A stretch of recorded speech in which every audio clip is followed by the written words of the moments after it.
Ayan, mapapasana all ka na lamang po talaga, no? Sa dalawang ito. Sa mag-couple na to, bilang kalingap serye. Yung tipong gustong gusto mo sila. Halos wala kang pinapalagpas na info kung ano yung ginagawa nila, ano yung totoong estado ng ang love team po nila, may spark pa, may something pa. Diba yung tipong ako sa totoo lang minsan pinapangunahan ko kasi nga halos nasa kay Beyonce na lahat yung mga sinabi ni Edu ng katangian ng isang babae gusto niya. Although alam naman po natin na si Beyonce ay nag-aaral pa.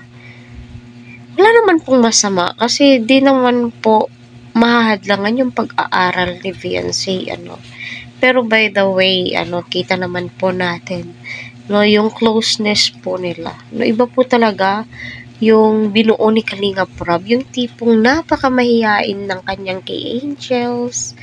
Ngayon kita naman po natin, yung kilig po ay napaka-natural po, lalong-lalo na nung nasa Maynila po sila, tilay na miss ni Eds itong si Beyonce at agad na nilapitan, tinanong kung kumusta bilang supporters, viewers, masasabi mo itong si Edu, totoo lang nga ba yung nararamdaman niya kay Beyonce? Lalong-lalo na po dito, sa background po natin, sa thumbnail po natin, masasabi mo, napakasarap siguro, napakasaya po siguro bilang isang supporters na totoong nagmamahalan sila.